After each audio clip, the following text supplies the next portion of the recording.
Project wolf hunting directed by സ്വിങ് ഹോ.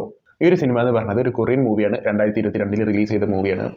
ഇത് നമ്മൾ വ്യൂവർ ഇതിൽ ഒരു 2 ആഴ്ച മുന്നേ സജസ്റ്റ് ചെയ്തൊരു മൂവിയും കൂടിയാണ് പ്രൊജക്ട് വോൾഫ് ഹണ്ടിങ് എന്ന് പറഞ്ഞത്. ഇതെന്ന് വെച്ചിട്ടുണ്ടെങ്കിൽ പൈപ്പ് തിരിച്ചിട്ട പോലെ ചോര പോണ ഒരു മൂവിയാണ് പ്രൊജക്ട് വോൾഫ് ഹണ്ടിങ് എന്ന് പറഞ്ഞത്. ഇതിന്റെ പ്ലോട്ട് സിമ്പിളാണ്. ഇതിലൊരു ജങ്കാർ അല്ലെങ്കിൽ ഒരു കപ്പൽ പോലത്തെ ഒരു സാധനത്തിൽ ക്രിമിനൽസിനെ പോലീസ് ട്രാൻസ്പോർട്ട് ചെയ്യണതാണ്. അപ്പോൾ police gang versus criminal gang ആണ് ഈ മൂവി. പക്ഷേ ഇതിൽ വയലൻസ് എന്ന് വെച്ച് കഴിഞ്ഞിട്ടുണ്ടെങ്കിൽ തലക്കടിച്ച് കഴിഞ്ഞിട്ടുണ്ടെങ്കിൽ പൈപ്പ് തിരിച്ചിട്ട പോലെയാണ് ചോര പോകുന്നത്. ചെവി എന്താ പറയുക കടിച്ച് പറിച്ചിട്ട് ഇങ്ങനെ ആക്കുക. അങ്ങനത്തെ പല സാധനങ്ങളും ഈ സിനിമയിലുണ്ട്. ഇത് ബ്ലർ ചെയ്യാന്നുള്ള സാധനമേ ഇതിലില്ല. വളരെ കൊറിയൻ മൂവിയാണ്. ബ്ലർ ചെയ്യണ യാതൊരു പരിപാടിയും സിനിമയിലില്ല. പിന്നെ അതുപോലെ സിനിമയെ പറ്റി കുറേ പറയാനൊന്നുമില്ല. സിനിമ പിന്നെ ഞാൻ ഒരു കാര്യം പറയാം, ഈ പറഞ്ഞ ഒരു ഇമോഷണൽ കണക്ഷൻ ഇല്ലെന്നുണ്ടെങ്കിൽ ഭയങ്കര ഡീപ്പർ സ്ക്രിപ്റ്റ് ഒക്കെ ആണുങ്ങൾ കൂടുതൽ ഒരു സിനിമ എൻജോയ് ചെയ്യണമെന്നുണ്ടെങ്കിൽ അങ്ങനത്തെ ക്രൈറ്റീരിയാസ് ഒക്കെ ഉണ്ടെന്നുണ്ടെങ്കിൽ സിനിമ ഇഷ്ടപ്പെടില്ല. അങ്ങനെ വലിയ സ്ക്രിപ്റ്റോ കാര്യങ്ങളോ ഒന്നും ഇല്ല. ഒരു സമയം കഴിഞ്ഞാൽ അറച്ചം പുറംചട്ടിയാണ്.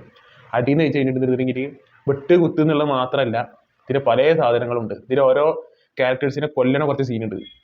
പ്രത്യേകിച്ച് ഇത് കഴിഞ്ഞിട്ടുണ്ടെങ്കിൽ എന്തൊരു വൈറസ് കയറി അങ്ങനത്തെ ഒരു സാധനം വരുന്നുണ്ട്. സോംബി ഒക്കെ പോലത്തെ ഒരു സാധനം വരുന്നുണ്ട്. ഒരു മനുഷ്യൻ നല്ല ഹൈറ്റ് ഉള്ള അതാണ് വന്നിട്ടുണ്ടെങ്കിൽ ആ ക്യാരക്ടർ ആ സിനിമയിൽ എത്ര നിൽക്കുന്നുണ്ട് അത്രയും നേരം വയലൻസാണ്. വയലൻസ് എന്ന് വെച്ചിട്ടുണ്ടെങ്കിൽ എന്തൊക്കെ സാധനങ്ങൾ ചിന്തിക്കാൻ പറ്റുന്ന എല്ലാ സാധനങ്ങളും ഈ സിനിമയിലുണ്ട്.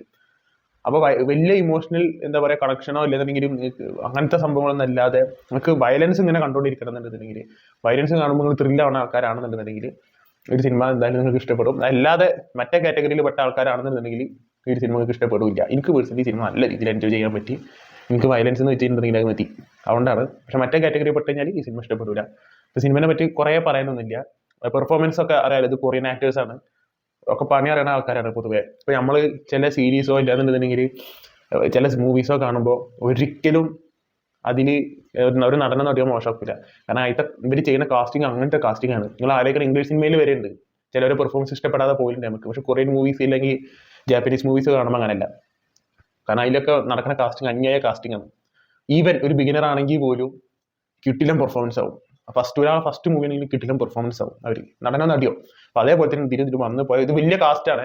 ഇത് ഈ പ്ലോട്ട് ചെറുതാണെന്നുണ്ടെന്നുണ്ടെങ്കിലും ഒരു എന്താ പറയുക, ഒരു വയലൻസ് എന്ന് പറയുമ്പോൾ നമ്മളെ മനസ്സിലേക്ക് ഓടിയെത്തണം ആദ്യത്തെ സംഭവങ്ങളൊക്കെ തന്നെ ഇതിൽ എഴുതി പിടിപ്പിച്ചിട്ടുള്ളത്. ബട്ട് സ്റ്റിൽ ഇതിലുള്ള കാസ്റ്റിംഗ് എന്ന് വെച്ചിട്ടുണ്ടെങ്കിൽ നല്ല വലിയ കാസ്റ്റിംഗ് ആണ്. കാരണം ഒരു പോലീസ് ഗ്യാങ് ക്രിമിനൽ ഗ്യാങ് എന്ന് പറയുമ്പോൾ തന്നെ കുറേ കാസ്റ്റിംഗ് ആയി. പിന്നെ അതിലുള്ള അതിൽ തന്നെ പിന്നെ മെയിൻ ക്യാരക്ടേഴ്സായിട്ട് പിന്നെ സിനിമ മുന്നിലേക്ക് പോകുമ്പോൾ വേറെയും ക്യാരക്ടേഴ്സും വരുന്നുണ്ട്. അപ്പോൾ അങ്ങനെ മൊത്തത്തിൽ വലിയൊരു 19 ഇല്ലെങ്കിൽ ഒരു 10, 60, 70 കാസ്റ്റിംഗ് ആയിട്ട് ഉണ്ടാവും എന്നുള്ളതന്നെ എനിക്ക് തോന്നുന്നത്. ഈ അറിയില്ല, എന്തായാലും വലിയ കാസ്റ്റിംഗ് ആണ്. അപ്പോൾ നിങ്ങൾ ഈ ഒരു സിനിമ കണ്ടിട്ടില്ല, വയലൻസ് എന്ന് വെച്ചിട്ടുണ്ടെങ്കിൽ അത് മതി എന്നുള്ള ആൾക്കാരാണെന്നുണ്ടെങ്കിൽ ഡെഫിനറ്റ്ലി ഈ ഒരു സിനിമ കണ്ടിരിക്കാൻ വേണ്ടി ശ്രമിക്കുക. This talks signing out.